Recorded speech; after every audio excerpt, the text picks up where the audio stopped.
Welcome to the Sustaining Creativity Podcast. I'm your host, Mari Reesberg. Over the past several years, I've combined my degrees in acting and somatic psychology to share my sustaining creativity techniques with performers. And now I've decided to share it with a bigger audience that includes you. I believe we are all creative, and this podcast is all about that. I'll be interviewing people from all backgrounds, ages, and creativity experiences to share just how creative we all are. Today, I'll be chatting with Eric McHugh, President of SHOPX Web3 e-commerce and co-founder and chief growth officer of Data Inc., an AI matchmaking service. Please enjoy Eric McHugh.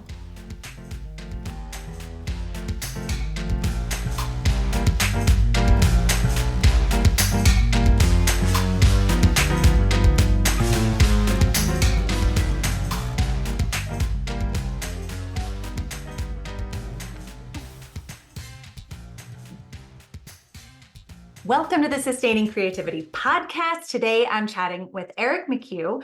Welcome to the podcast, Eric. I'm so excited to chat with you.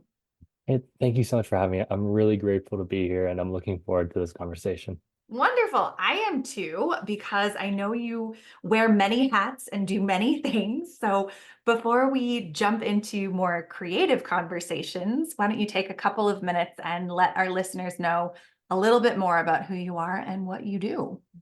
Sure. Well, it's nice to meet everyone. My name is Eric, 30 years old, blessed to be living in beautiful Southern California. My hobbies are chess, Muay Thai, reading, pretty much anything under the sun, and meditation. I just got back from a Vipassana Noble Silence meditation retreat in Joshua Tree, California. Sorry, Wow. that's my plug. It was a beautiful, transformative experience, completely free. So if that interests you at all, I would highly recommend you check it out. The business and personal benefits, they've Mm, just been infinite. In mhm. terms of what I do, I think everyone's happiest serving other people. And I think God or the creator or the universe or whatever you want to call it, I think they blessed everyone with individual gifts. Mm. And the best way to serve other people is to take advantage of those individual gifts and then raise a collective consciousness.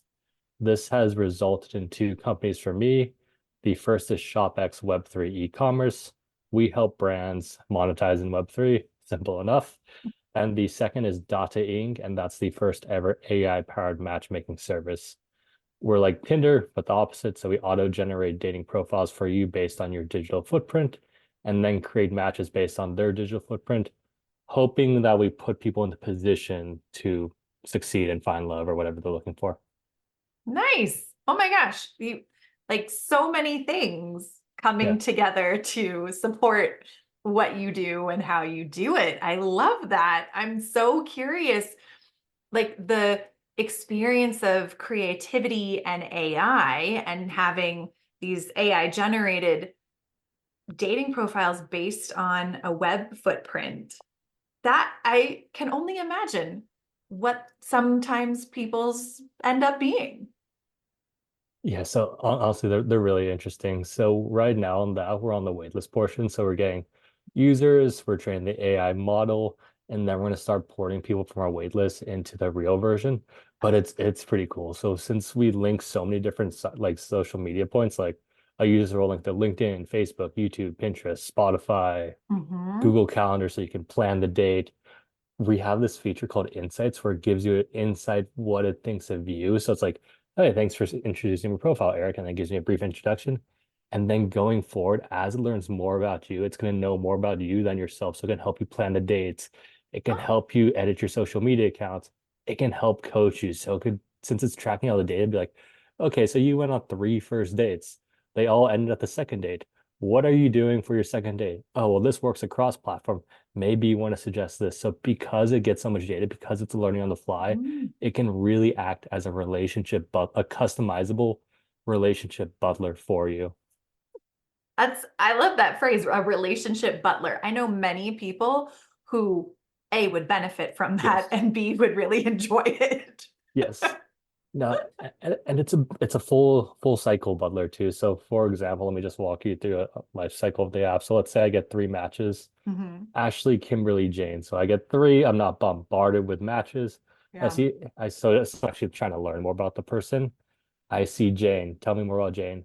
Oh, she linked your Facebook. She's the youngest. You're the oldest. Based on our pattern recognition software, that works the best. She went to a four university on LinkedIn. You also went to four university. You both follow the same people on YouTube. You both tag a bunch of national parks on Instagram. Oh, did you know you both listen to this one artist on Spotify?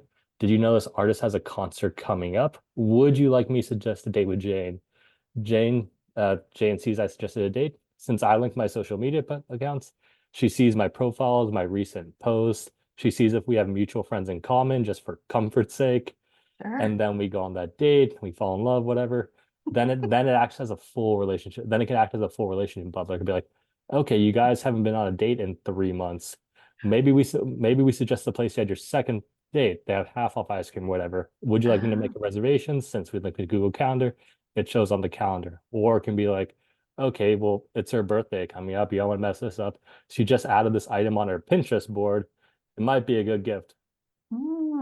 That's so fascinating to have it extend beyond just dating into relationship as well. Yeah. I think that's a unique idea and experience. Yeah, it's completely the opposite of Tinder in the sense our incentives are better.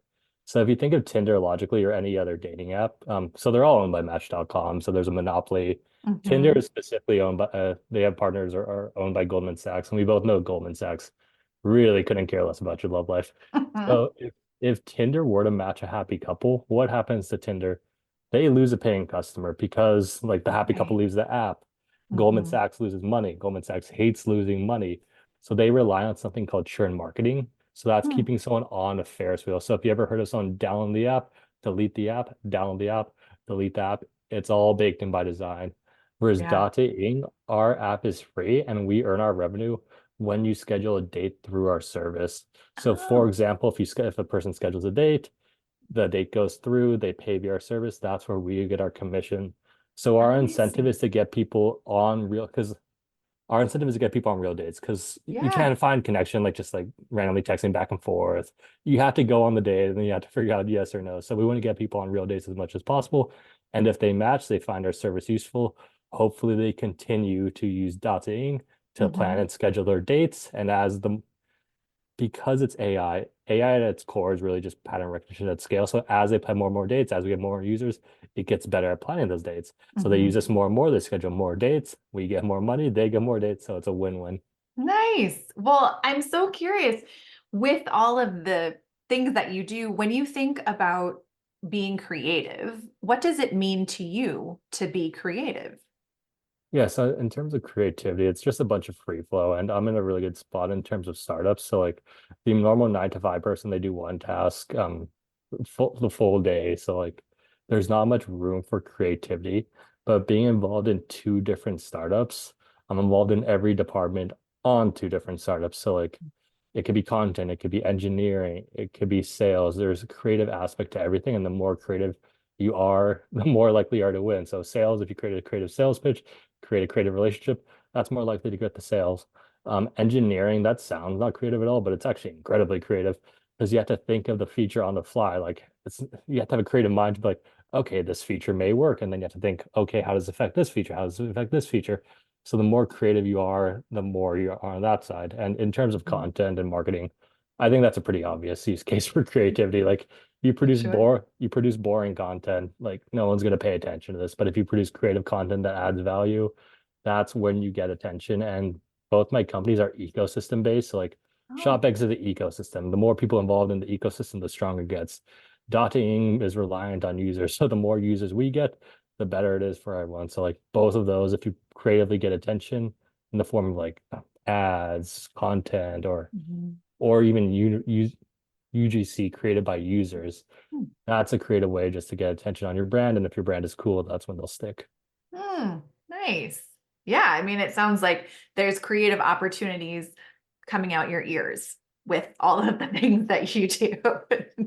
Yeah, so my thing is I probably have slight ADHD, so it's just a bunch I ideas spew and then most of them fail, but some of them do pretty well. And we just the name of the game is just trying a bunch of stuff, finding what works, then Yeah. optimizing what works, and then if it stops working, you figure out why it doesn't work and then try something else. You just continuously pivot. Nice. Yeah. I mean, that goes right into my other question about like the challenges that you face and how do you creatively solve the challenges or pivot? Like, what is that experience for you pivoting? Yeah, so my entire life is basically a giant pivot. So like it Okay. yeah, so that's the norm now. Like in startup world, you'll try nine things and nine things don't work. You'll try the 10th thing, it works for like 3 days and you're all happy. And then after 3 days it stops working. It's like, well, why doesn't it work? And then it could be a bunch of different things, depending on which department it could be. It could be like, for example, in tech, some brand or some partnership you're working with, their tech change, which changes your tech, and then you have to do regression testing to see what worked. A sale couldn't go through because something changed internally. So you have to just creatively think of a solution around that. Think on Mhm. your feet. So, okay, will this thing go through? What's our next best option? Then you run with that. In terms of marketing, if you're creative, sometimes you may push the people the wrong way, especially in cryptocurrency. So that's really just trying a bunch of stuff and hopefully you don't piss off too many people. Yeah. I'm curious when I mean, you just went on this meditation retreat. How does that kind of fit into all of the things that you do? Yeah, so it helped affect the base of what I do. So if the Mm. intention of what you do is good, that's why it does good. So the meditation retreat, it just helped me accept the fact that I'm just a really positive person, trying to help everybody. So in both companies, the goal of both companies are to try just in different ways, just add positivity to the world. So that's the goal of the world. It's baked into the products. And because, like I said, it's ecosystem based, the people Mhm. understand that, okay, for the goal of ShopX, people are like, okay, they're trying to spread web3 mass adoption. We like that. Tech may not all work all the time. Something may go wrong, but because the goal is good and Mhm. because intention is good, they're like, okay, we'll run with these guys. And same with dotting. It's like, again, it's a tech-based platform. Like if you were in the back end of our AI, you'd be like, why does AI sound so dumb? It's because we're still making it. But because Sure. our intention is to match people with authentic matches that they actually enjoy and are actually looking for, Yeah. people can pick up on that. And then they're more likely to support a company with a good cause. That makes sense. And I'm curious for you in your personal life, what's your earliest memory of being creative? Oh, that's a good question. Oh, so that goes up to the Joshua Tree meditation retreat. So like doing that introspective work a bunch. So what you essentially do is it's the method the Buddha used to reach enlightenment. So you just focus your attention on a piece of your body and scan back and forth over and over again, Mhm. and that extracts that extracts the memories or the traumas that you've encountered throughout your whole life. Mhm. So, obviously, like you remember stuff. Like I was remembering stuff from like when I was one, two, when I was three, just Yeah. ex-girlfriends, ex-friends, just people I've never ever thought of for a while, and Mhm. that came in real life. So I think I was able to remember past lives, which is cool. I remember one like in Aztec land. I remember one as like an Atlantean, if you believe that. Mhm. So for the Atlantean one, it was at a farm, and there was an issue with the irrigation system.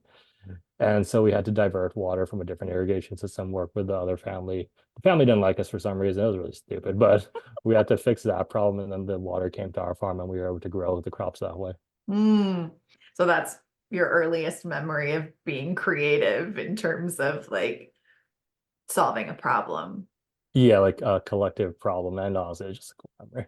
Yeah, it is a cool memory. And what about in this lifetime? Uh, What's s- your experience of creativity kind of in childhood and how does that show up today in your life? so the earliest impactful memory it was when I was in kindergarten. I remember specifically we were writing stories. And as a kindergartner, obviously, if you're writing a story, like you're a kindergartner, it's gonna be like 1 to 2 pages. But I remember with this particular one, it was about like a spy type thing where it's like Oh, it was a spy night. It made no sense. Like it was night it was in the knighthood time, but he was also a spy. But he I was love doing it. he had to save the castle from there was a group in the background that was trying to overthrow the castle. He knew, but no one believed him. So I ended up writing that story. It ended up being like 30 pages as a kindergartner. So then they no, Wow. I was just going hard on the writing because I just kept going. So Yeah. they ended up pasting it on our school at that time was a K through eighth grade type thing. So it was like a square with all the classrooms there. They just pasted the whole story on the front door for our classroom for everyone to see. It was like 30 pages. Oh, wow. Yeah. Is writing still a prominent expression of creativity for you? Not so much writing. And I think that was the first time I entered flow state because I remember I was just writing. So Yeah. I do some writing. I do, it's more of a way for me. It's more of like a form of therapy where I journal every day. I write down my thoughts. Mm-hmm. Writing serves the most purpose in the form of gratitude for me. So I think gratitude's the attitude. I think that's the best vibration you want to be in. I mean, if you think about it, try being thankful and any negative emotion at the same time. You just can't do it. It doesn't work. So, so, Yeah. so something I do is I'm creatively grateful. So like every morning I write things I'm thankful for. Every night I write things I'm thankful for, and that primes my day, primes my sleep. Before Mm. every business call, but even before this podcast, I'm like, I'm grateful to go on this podcast. Now I went on this podcast grateful, and it's going much better. So, and then you come up with, because you just like, you do it every day, you just come up with really random things you're grateful for. It's like, I'm Yeah. grateful for this water. I'm grateful my arms work. So you're just grateful for everything. And then because the universe sees that gratitude, it Mm. rewards you with abundance, which just rewards more abundance. So it's a nice positive upward spiral. Yeah, absolutely. You were talking about flow, and I'm curious, how often do you experience flow in your own life? I try to experience as much as possible. Obviously, you can't force yourself into a flow state. I would say Sure. it's I would say it's every other day or every day. So sometimes when I'm fighting, I can go into because I do Muay Thai. So Yeah. sometimes if I'm in a flow state in Muay Thai, I'm actually really good. Otherwise, I'm all right. But like people, so the flow state for me, it's like the present moment. So like that's the cool thing about fighting is it forces me to be in the present moment. Mhm. Because if I'm not in the present moment, I just get hit, which is honestly pretty annoying. So Sure. it's a nice like self-checking balance. But yeah. I can go on flow on podcasts. I really get into flow when I'm working with our community, like the community Mm. members working with their problems. So that's another way. Yeah. Yeah. Sometimes I can get into flow in tech, but that's a little harder for me just because it takes time to get in that flow state just because like working on one feature, you're not gonna get in a flow state. But like if you're doing a mind map for a whole product, so basically a mind map is just you get the main goal, you create Mhm. like an octopus type thing and just list out all the features Yeah. when building a product. So that's harder to get in a flow state, but once you're in the flow state for that state, and if you can Mhm. work with other people in their flow states, that's where most of the best products are probably formed. Nice. And how do you personally step into that flow state? So same way I step into happiness. So Hmm. I've accepted the fact that happiness is my base state, and I accepted the fact flow state is my base state. So if it's your base state, how do you get to your base state? You don't have to do anything. You just have to relax into it. So for me, it's about calming your mind. Like I do a little bit of meditation, I breathe, I just relax, and then I can get into it. Like you don't have to go and get it. First off, you try and go and get it. It's gonna be like chasing a white rabbit. You're never gonna get it. You just have to Yeah. accept that it is what it is. Mm. Nice. Yeah. Now, in your own kind of problem solving or creative experience, what's your understanding or experience with creative blocks? Yeah, so that happens all the time. And before I guess I saw my spiritual awakening, my original plan was just to run through that block over and over again, just like we're gonna solve this problem. We're gonna sit in this room until the problem is solved. But now I realize the best thing, oftentimes the best thing you can do is step back, maybe go for a walk, maybe sleep on it, maybe go on a break, maybe work on something else. Because and that gives you a different viewpoint, like a different vantage point. So like you have a problem, you're trying to figure it out maybe working on let's say it's an engineering problem. You're just like, okay, this tech thing isn't working. Why is it not working? Let's try Mhm. a bunch of solutions. Like, okay, well, maybe this doesn't work. Let's work on marketing or something. And then that just will activate a different part of your brain. And even if you're not thinking of the engineering problem directly, you're thinking in a different mind space. And then that could help you solve the problem. Or of course, just going for a walk can't hurt. Walking can't hurt. A lot of times, like really like is an extra hour gonna get make or break? Mhm. Usually no. And like especially if you're gonna run, if you experience a block and you're just trying to run through it, yes, you will come up with a solution, but a lot of times it's not going to be the optimal solution. So if you Mm. do that, you're just going to waste your time and everyone else's time. So that again, that doesn't serve anyone. Mhm. Yeah. I'm curious I mean, it sounds like you interface with a lot of different people, and I imagine many people struggle with their own experience of creativity. So, how would you encourage others to find creativity in their life? Yeah, so that works with different games. In the business world, you just have to let them do their thing. Like don't micromanage. And it turns out that people actually do a really good job. So for both companies, people like everyone's there to support, but everyone runs their own lane. So Mm. that works in the business world. In terms of creativity, I would encourage you to be your authentic self. And the reason is, if you're your authentic self, you're the number one in the world. So I'm the number one Eric in the world. If you try to be me, sorry, you can't beat me being me. But if I try to be you, I can't beat you being you. So if you're authentic self, then I think the creativity naturally flows. Because if you're authentic, you're doing what you want. If you're doing what you want, that's easier to get into flow state. If you're in flow state, that's when the creative juices keep going, and then you can build off that base. How do you find your authenticity? I mean, I think a lot of people throw around that word of like, I want to be authentic, or I'm being authentic, but how does one know they are authentic? You just are. It's like I know it's cliche, but it just is. I mean for me, the meditation, all that stuff really helps a lot. So it really helps you go introspective. It really helps you align your purpose. Like you know when you're working on your purpose, and you know when you're not working on purpose. And if you're working on your purpose, you know it. If you're not working on your purpose, you also know it, and you should probably figure that out. Okay. So being that there are many different teams in the companies that you work with, and I'm curious, what kind of community do you have, and how does that community impact or influence your own creativity? Oh, so I view the community like different communities, but all of them, pretty much everyone, actually all the communities are different, but they're all the same in the sense if I have an idea, they're a good sounding board. Meaning like for SHOPX, like we have advisors, investors, our community of license holders, brands, team members, all of which offer different opinions, and all of which are good sounding boards. Meaning like I could come up to them like, do you think this is a good idea? Yes or no? And they'll give me reasons why. But in the end, it is my own decision. So like community, like they're good, everyone's a good sounding board, but you have to make your own decision, and you have to fall on your own sword. Yeah, which can be challenging for some people. That sounds like you have an acceptance of it comes down to your decision in the end. Yeah. And using your community as that sounding board and support. Oh, and for ShopX specifically, we have a community. So our tokens function as tokenized software licenses, meaning people in the ecosystem, like there are 9,000 tokenized software license people, and they're people just like me or you. So if you're making a decision that they don't like, they're more than happy to voice their opinion. Like I bet they are. They are, but yes, they will tell you. They're not shy about that. Yeah. All right. I mean, positive and negatives to that. Yes. For sure. Just like everything. Yeah, absolutely. Well, this has been such a exciting conversation. I just have one last question. What does it feel like in your body to be creative? Oh, it feels great. Like honestly, yes, I think of everything in terms of energy, frequency, and vibration. So if you're saying you're sad, you're saying you're angry, you're saying you're happy, you're saying you're loving, you're saying you're joyous, what you're essentially saying is I'm vibrating at a certain frequency. And this is all measurable too. So this is why being positive is so important, because just like a radio station, if you tune to a specific radio frequency, that's what you get. So if you're angry all the time, you're on the angry radio frequency, you attract other angry people. But if you're happy, loving, and joyous, those are a different frequency.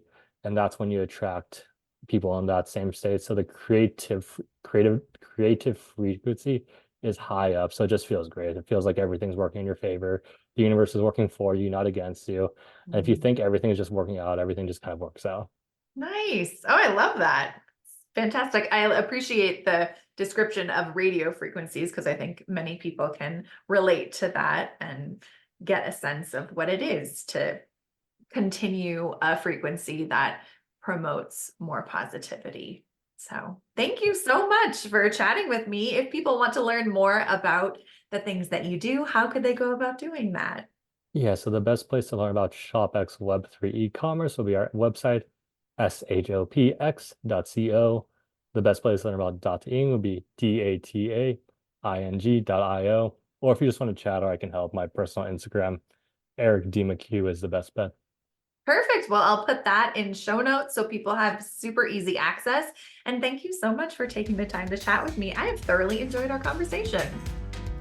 Yeah, pleasure. And thank you so much for having me. Yeah.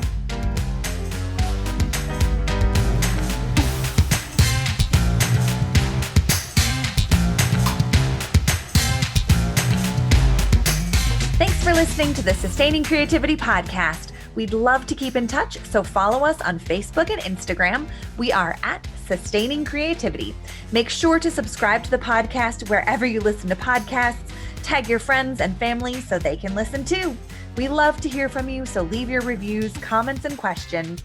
Check out our website, sustainingcreativity.com, for upcoming offerings and creativity coaching. Tune in Tuesdays for our next episode. And remember, with creativity, anything's possible.